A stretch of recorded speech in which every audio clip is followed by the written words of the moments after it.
बेनहर schools का 28वां स्थापना दिवस पीयरलेस 2025 व द चोजन वन 2025 से विशिष्ट विभूतियां सम्मानित प्रयागराज करेलाबाग स्थित बेनहर स्कूल्स एंड कॉलेज के 28वें स्थापना दिवस समारोह के तीसरे और अंतिम दिन शिक्षा, साहित्य, चिकित्सा, कला, न्याय एवं समाज सेवा के क्षेत्र में उत्कृष्ट योगदान देने वाली देश की जानी मानी हस्तियों को प्रतिष्ठित अवार्ड से सम्मानित किया गया। यह 3 दिवसीय समारोह बेनहर स्कूल्स के जाहिदा ऑडिटोरियम में भव्य एवं गरिमामय वातावरण में संपन्न हुआ। समारोह के मुख्य अतिथि पूर्व न्यायाधीश राहुल चतुर्वेदी रहे। इस अवसर पर बेनहर स्कूल्स की फारूक जुनून फाउंडेशन द्वारा आयोजित 15वां फारूक जुनून अवार्ड फॉर एक्सीलेंस पीयरलेस 2025 विभिन्न क्षेत्रों में उल्लेखनीय कार्य करने वाली 12 विशिष्ट हस्तियों को प्रदान किया गया। पीयरलेस 2025 से सम्मानित होने वालों में पद्मश्री अनिल कुमार रस्तोगी, थिएटर एवं फिल्म, पूर्णिमा वर्मन, साहित्य, सूर्यमोहन कुलश्रेष्ठ, थिएटर एवं फिल्म, दाशुने निशि पांडे एवं सिद्धार्थ कलहंस, शिक्षा, बालेंदु द्विवेदी, नाटक लेखन, दाशुने Shah Waliullah, orthopaedic spine surgery, Ravindra Kushwaha, performing arts, दाशुने मोशुने कलीम अकमल, रेडियोलॉजी, दाशुने Pinki Saini, food technology, Pooja Prakash, special education तथा पूर्व न्यायाधीश राहुल चतुर्वेदी को न्याय के क्षेत्र में विशिष्ट योगदान के लिए सम्मानित किया गया। इसी क्रम में जाहिदा फाउंडेशन द्वारा प्रदान किया जाने वाला 8वां Zahida award the chosen one 2025 उत्कृष्ट समाज सेवा के लिए father William Mathias, Gurmeet Singh, Patwinder Singh, sister Alice, Mohammad Zeeshan एवं मयंकर को प्रदान किया गया। सायं 5 बजे आरंभ हुए इस सम्मान समारोह में बेनहर स्कूल्स के संस्थापक तारिक खान, चेयरपर्सन दश्क ने अफरोज जहां एवं विशिष्ट अतिथि दश्क ने अदीबा खान ने मुख्य अतिथि के साथ मिलकर विजेताओं को ट्रॉफी, सर्टिफिकेट, मेडल एवं शाल भेंट कर सम्मानित किया। कार्यक्रम में प्रधानाचार्य सबीहा खान, उप प्रधानाचार्य अलीना खान, शम्स तब्रेज, परवेश अहमद, शिक्षकगण, छात्र छात्राएं एवं नगर के अनेक गणमान्य नागरिक। श्रेय देने के लिए मेरे पास बहुत से लोग हैं जी। देखिए, फैमिली तो होती है, फैमिली हर एक को सपोर्ट करती है, तो मेरी फैमिली भी रही। लेकिन इसके अलावा जो सबसे बड़ा मुझे सपोर्ट मिला वो मुझे मेरी organisation, basically I am a scientist by profession, और अवार्ड मुझे मिला है आर्ट में, थिएटर के लिए। तो सबसे पहले मैं इसका क्रेडिट देना चाहता हूँ अपनी ऑर्गेनाइजेशन CDRI को, सेंट्रल ड्रग रिसर्च इंस्टीट्यूट, जहाँ मैंने 41 साल काम किया। I started my career as a junior research fellow from CDRI and I retired in the director's grade and head of biochemistry department.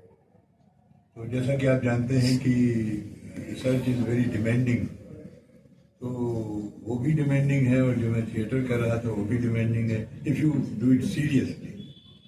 तो दोनों चीज़ें मेरे साथ डिमांडिंग थी, तो जाहिर है इसमें मेरे सहयोगियों ने मुझे बड़ी मदद की। जैसे मैं एक्सपेरिमेंट्स प्लान करता था, कुछ करता था, तो कभी मालूम हुआ कि एक्सपेरिमेंट में मेरे प्लान करना है, मेरे रिहर्सल भी है, टेलीविज़न भी है, क्योंकि थिएटर की रिहर्सल तो आमतौर पर शाम को होती है, लेकिन टेलीविज़न है, रेडियो है, इसके दिन में होती थी। तो my colleagues used to help, या मेरे स्टूडेंट्स थे या मेरे, और इसमें मुझे I got support from the top also, even my director.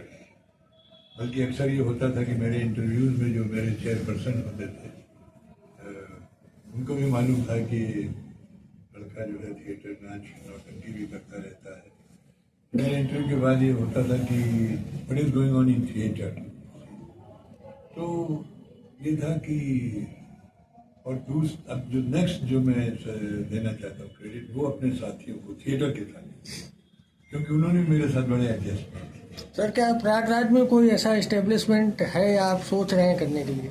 जी, प्रयागराज में थिएटर है, हमारे साथी हैं अभिलाष बैठे हैं, इनके साथी लोग हैं यहाँ पर। विनोद रस्तोगी जी के नाम से एक थिएटर ग्रुप है। इसके अलावा यहाँ बहुत सारे, सचिन तिवारी जी यहाँ पर हुए हैं, और सूर्यमोहन ज़्यादा बता सकते हैं, उन्होंने यहाँ पर इलाहाबाद में आकर के काम भी किया है। यहाँ भी थिएटर बहुत रिच रहा है और रेडियो तो बहुत ही रिच रहा है। मैं बचपन में, मुझे याद है, मैं नाम सुना करता था विजय बोस और नाम ललिता ललिता चटर्जी। इलाहाबाद स्टेशन बहुत पॉपुलर था। विनोद रस्तोगी, उनके मुंशी द्वारीलाल प्रोग्राम आया करते थे। तो इलाहाबाद में तो बहुत ही सेंटर। ठीक है सर, थिएटर की लाइफ, सिंगर फ्री लाइफ में देखिए, वो दो तीन चीजें ऐसी हुई जो मेरे लिए चैलेंजिंग थी, वही मैं आपको बताऊंगा।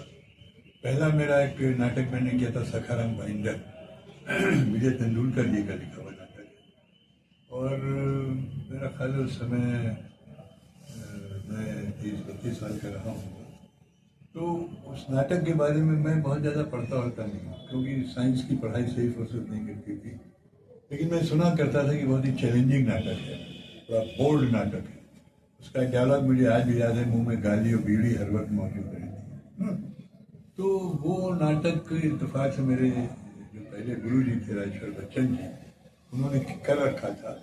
लेकिन जब मुझे पता लगा तो आई वॉज वेरी एक्साइटेड कि मैं उन दिनों विदेश में था, जर्मनी गया हुआ था एक स्कॉलरशिप पे।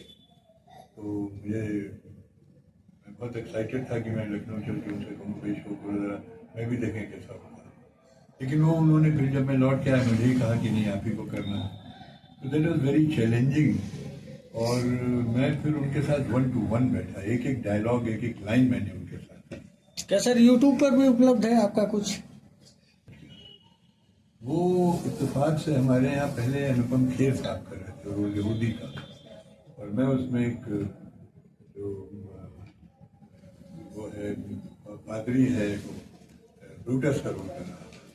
इत्तेफाक से बीच में खेर साहब ने छोड़ दिया। उस खेर साहब तो आप जानते ही, the terrific actor right from the beginning. तो जो उसके डायरेक्टर थे मेरे साथी Arvind Kumar Thapliyal, big name in theatre, writing में भी